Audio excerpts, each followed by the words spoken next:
Fait excusez, messieurs, mesdames, on va commencer. La rencontre du 26 mars, 14h30. Ouverture de la séance. On va passer au point 1.1, c'est le huis clos de la séance du conseil d'administration. Je vais vous lire un petit document. La recommandation.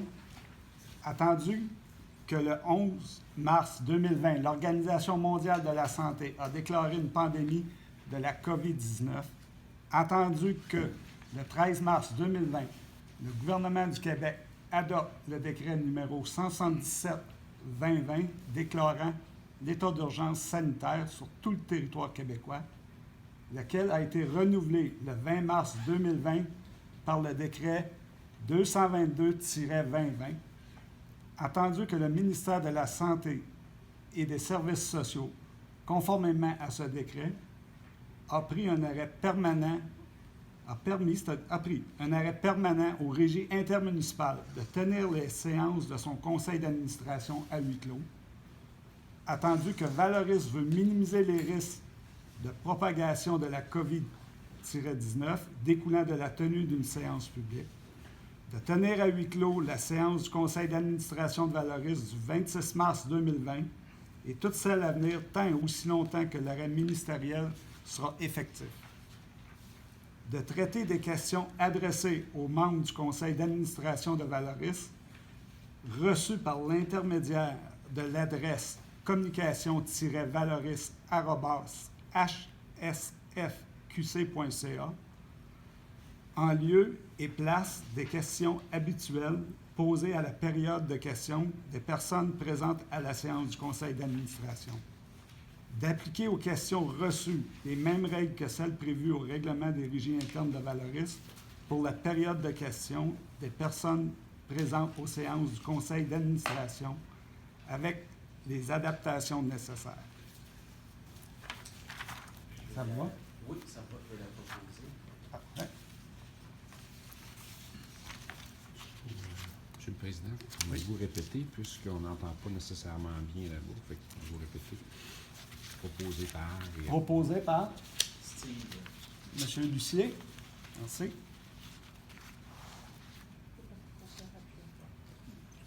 J'appuie. Vous appuyez?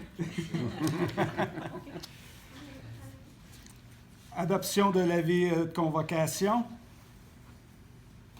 Je vais demander un proposeur. Proposer. Ah, M. Walter Doherty. Adoption de l'ordre du jour. Parfait. Adoption de l'ordre du jour. Il va y avoir un point qu'on va rajouter. Ça va être le point 6.1. Encombrant provenant des particuliers. Je lis trop de ce temps-là. Le point 4, procès verbal. Je ne sais pas s'il y en a qui avaient des questions ou ça résumait bien la dernière rencontre. Oui, c'est bon.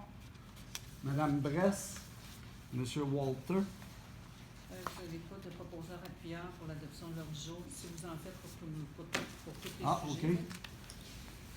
Parfait. Non, je peux pas. Parfait. Karine? Si on donne toujours, sans problème. Julien, veux-tu m'appuyer? Je peux pas entendre. Non? est-ce que vous êtes OK. Oui. Je vais appuyer. 4.2, c'est les comités et groupes de travail de la régie. Il n'y avait pas de point particulier à ce niveau-là. Monsieur Junot? Non. Parfait. On s'en allait, le point 6, dossier de direction Juste à cinq, générale. période de Excuse, questions. période de Est-ce que- questions des personnes présentes. Y avait-tu des questions des gens on par n'a aucune Internet? question. Non? Donc, il n'y avait aucune question de personne. Parfait. Aucune. Parfait. Merci. Dossier de direction générale. Pour vous, est-ce que... C'est le nouveau dossier qu'on ajoute concernant Le gestion des 6.1. encombrants provenant des particuliers. Parfait. Encombrants provenant des particuliers. Recommandation. Attendu que le 11 mars 2020, l'Organisation mondiale de la santé a déclaré une pandémie de la COVID-19, attendu que le 13 mars 2020, le gouvernement du Québec a adopté le décret numéro 177-2020 déclarant l'état d'urgence sanitaire sur tout le territoire québécois, lequel a été renouvelé le 20 mars 2020 par le décret 222-2020, attendu que dans les circonstances, la Ville de Sherbrooke a cessé de recevoir les encombrants à ses écocentres pour protéger ses employés et sa clientèle, et que la MRC du Haut-Saint-François n'ouvrira pas ses portes comme prévu le 2 avril 2020 pour ces mêmes raisons.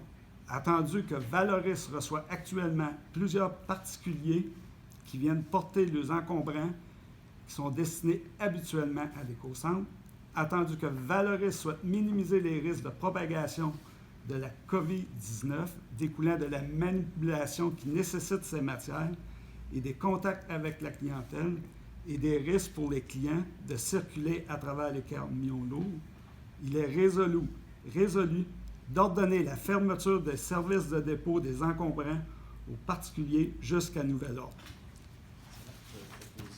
Monsieur Lucier, Monsieur Walter,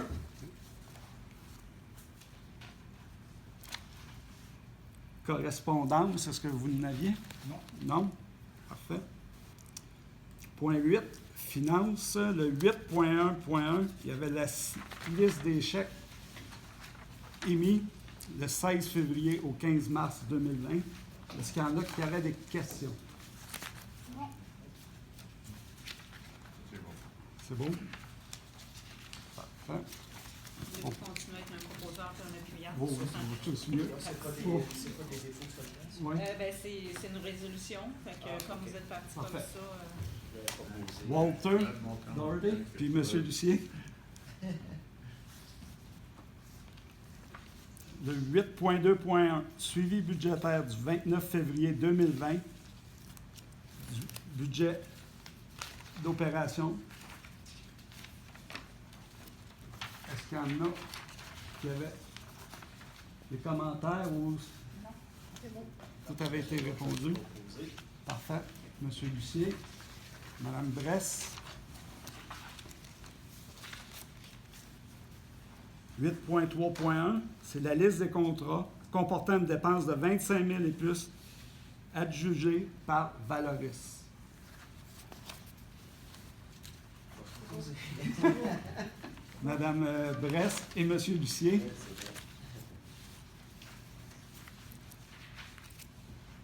vrai. 9.1.1, tonnage des matières résiduelles acheminées au site de Beurré, mensuel février cumulatif 2020.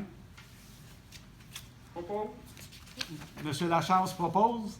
Oui, il ne faut pas oublier qu'on a des gens qui sont sur la ligne téléphonique, Monsieur Lachance et Monsieur Provost, et appuyé par Madame Karine.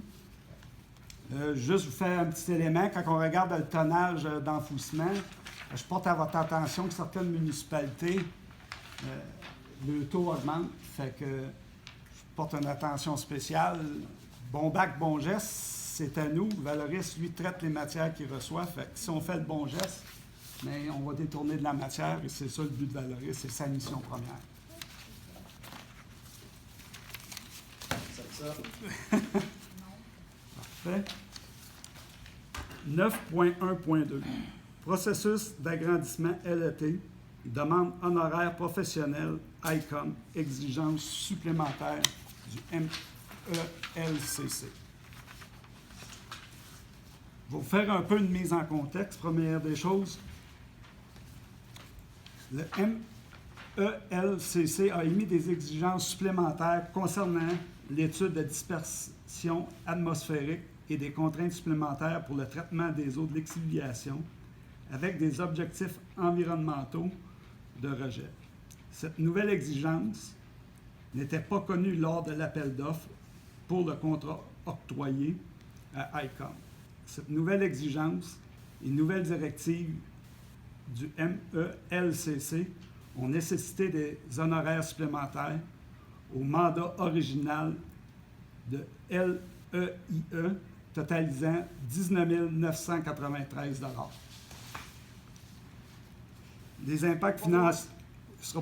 Oui, ça ne sera pas loin, M. Lachance. Les impacts financiers, il n'y en a aucun. Il était prévu au budget. La recommandation, c'est attendu que les honoraires professionnels pour répondre aux nouvelles exigences supplémentaires du MELCC s'élèvent à 19 993 taxes en su et qu'ils dépassent de 13,1 le montant du contrat original accordé par la résolution 2008-02-22-0610 à ICOM, d'autoriser à la firme ICOM un montant supplémentaire de 19 993 taxes en su pour compléter le mandat complémentaire de l'étude d'impact sur l'environnement nécessaire pour le projet d'agrandissement du LET, selon le contrat donné par résolution 2018-02-22-610.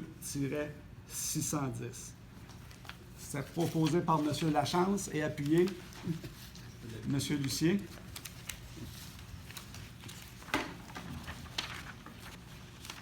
Est-ce qu'il y avait des questions pour les délégués autour de la table? Est-ce que vous avez des questions ou tout? Bon? Ça va? Julien, est-ce que vous aviez des questions, Dominique? Non, ça va bien. Parfait. Ça va bien. Merci. Fait que je demanderai la levée de la séance. Oui. Madame Bress et Madame Godbout, Madame Karine Godbout. Merci beaucoup. Merci.